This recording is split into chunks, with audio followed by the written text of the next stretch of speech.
Me voici encore, bonjour, bonsoir, bon après-midi chez vous, chez nous. Euh, Après avoir parcouru toutes mes vidéos et tous les enseignements que je vous ai procurés, aujourd'hui, je vais vous faire voir juste un modèle, un exemple du disciple-là. Qu'est-ce que cela veut dire? C'est-à-dire que la manière dont tu peux, toi, avec ton mari, avec ta femme, avec tes enfants, faire une église chez vous. Faire une église chez vous d'une manière beaucoup plus simple. Alors, ces étapes sont ici au tableau. C'est déjà préécrit pour vous. Que je veux lire ensemble avec vous et faire l'église ensemble avec vous. Donc ça, c'est n'importe qui peut faire. Tu n'as pas besoin de dire, écoutez, je dois aller d'abord à l'université, je dois apprendre à écrire, je dois apprendre à lire. Non. N'importe qui peut le faire. Alors, on commence avec le premier point pour arriver au 14e point d'une façon plus rapide. Et je sais que vous allez retenir cela. Et en ce moment-là, vous verrez que non, ça c'est une église mature que nous sommes appelés à faire. Le premier point, lorsque vous vous réunissez, vous devez vous partager entre vous ce qui était bon, ce qui était mauvais.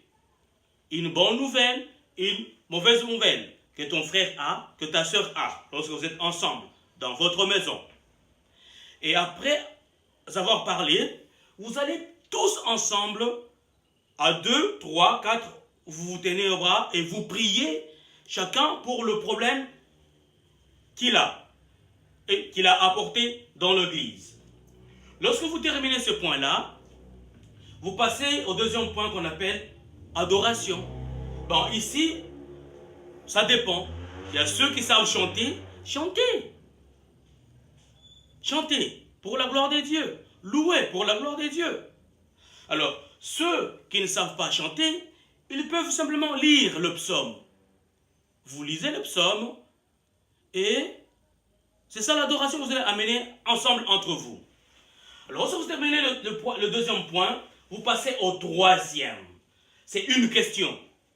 Comment as-tu, toi, comment avez-vous obéir à l'évangile, obéir à l'histoire que nous avons lue la semaine passée?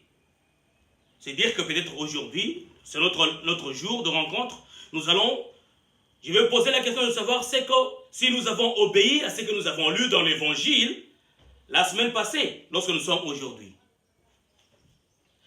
Alors, si vous terminez cela, les gens répondent, ils parlent, de la façon dont ça s'est déroulé. Au quatrième point, maintenant, vous allez poser la question de savoir à qui ou avec qui tu as partagé l'évangile ou l'histoire lue la semaine passée. Avec qui? Parce que tu nous donnes le nom de la personne. Nous aussi, lorsque nous allons rentrer chez nous ou aller quelque part, nous allons intercéder, prier pour la personne que toi tu as rencontrée. Parce que tu nous diras dans quelles circonstances vous vous êtes rencontrés. Alors, lorsque vous quittez le point 4, le point 5 maintenant c'est, nous nous posons la question, est-ce la semaine passée, avons-nous vraiment obéir à notre vision? Dans mes vidéos passées, je vous ai parlé de la vision. La vision, c'était qu'aucune place ne reste. C'était ça la vision. Et bien maintenant, ici, vous devez rappeler à vos frères, à vos sœurs, la vision. Ce qui est important, c'est quoi la vision? C'est que, parce qu'aucune place ne reste, moi, Michel, que vous voyez ici, toi qui me suis dans cette vidéo, tu dois aller partout pour parler de Jésus. Tu dois aller partout pour évangéliser. Ce geste ici, c'est pour dire aller parler de Jésus partout. Toi, moi, tu dois faire des disciples partout là où tu vas. Et lorsque tu fais des disciples, c'est pour que jusqu'à ce qu'aucune place ne reste. Voilà notre vision. Et tu dois, lorsque vous vous réunissez, rappeler cette vision ici.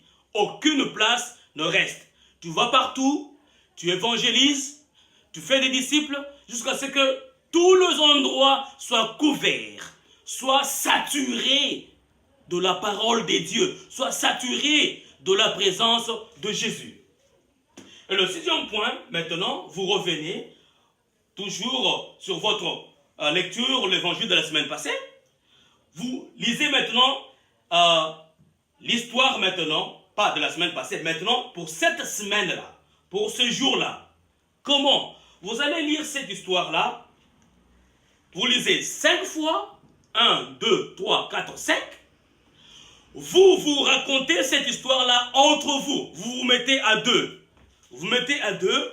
Après avoir lu cette histoire, vous commencez à raconter, tu commences à raconter à ton ami l'histoire que tu as lue, l'évangile que tu as lu, tu le fais 5 fois. Pourquoi 5 fois? Parce que nous sommes là pour mémoriser la parole de Dieu. Nous sommes là pour comprendre la parole de Dieu et savoir comment la partager aux autres. D'abord, nous-mêmes, nous devons lire 5 fois. Nous devons raconter cette histoire encore 5 fois entre nous avant de sortir.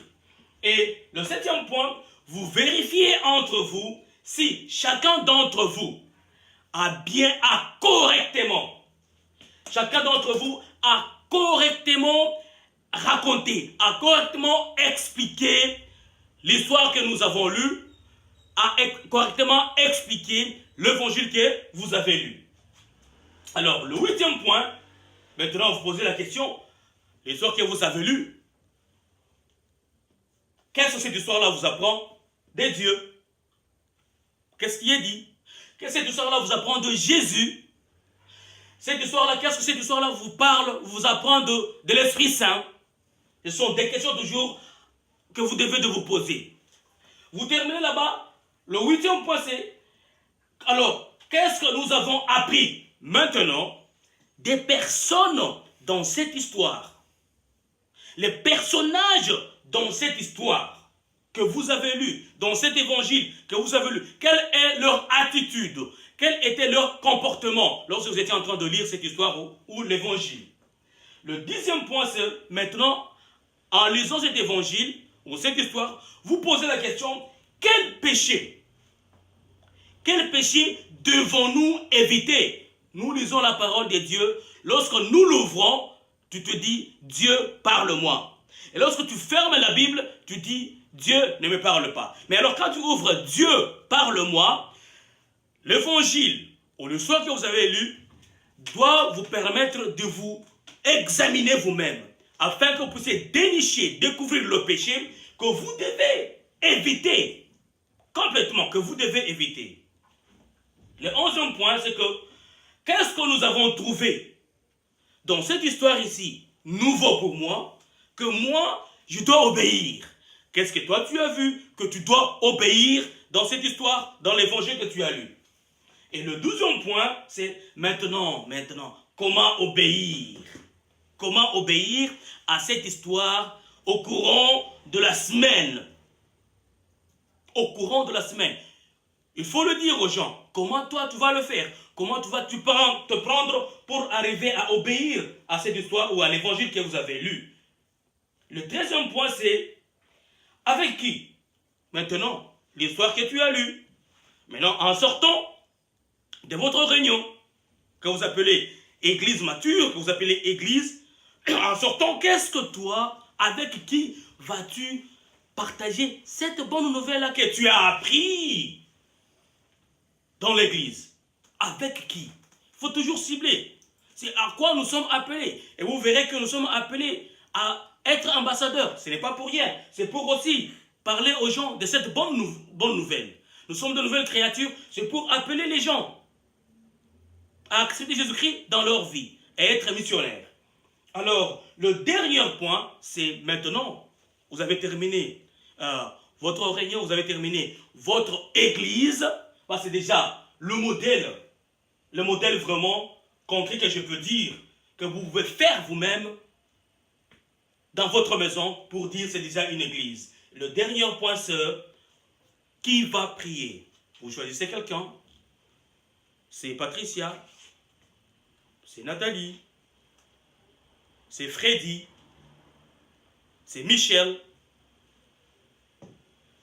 c'est Will, et qui va prier pour tout ce que vous avez fait comme réunion, et prier aussi que Dieu soit avec vous tout au long de la semaine pour arriver à réaliser les étapes que vous avez fait ou parcouru dans votre réunion d'église, dans votre église, dans votre réunion de prière.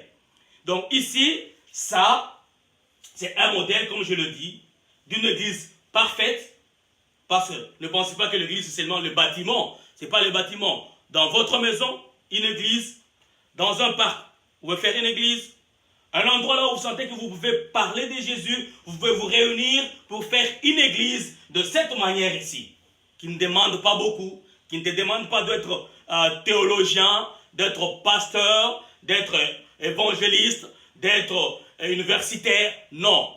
Toute personne peut prendre ce modèle ici, se réunir avec 2, 3, même avec ta famille, pour te dire que tu ne vas pas dire non, non, non, non, non, moi je ne sais pas le faire. Tu peux le faire avec ton mari, dans votre maison, avec tes enfants, dans votre maison, et aussi avec d'autres personnes, de voisins que vous connaissez. Vous pouvez vous réunir pour faire ce modèle ici d'une église mature. Mes frères et sœurs, on n'a pas d'excuses dans ce qui est de l'œuvre des dieux. Encore beaucoup plus nous qui se disons nés de nouveau. Donc nous sommes appelés à faire ceci de maintenant dans notre vie pour que l'œuvre des dieux soit connue partout. D'abord là où vous êtes et aussi ailleurs. Pour toujours la gloire des dieux. C'est au nom de Jésus-Christ que je vous ai parlé de ces choses parce que c'est lui, nous sommes son église. Nous sommes son époux. Le temps vient où il viendra nous chercher. Ou dans l'église, là où nous nous réunissons pour sa gloire. C'est au nom de Jésus-Christ, comme je le dis. Quand j'ai commencé, j'ai continué et j'ai terminé. Toujours en ce nom-là précieux de Jésus-Christ de Nazareth. Amen.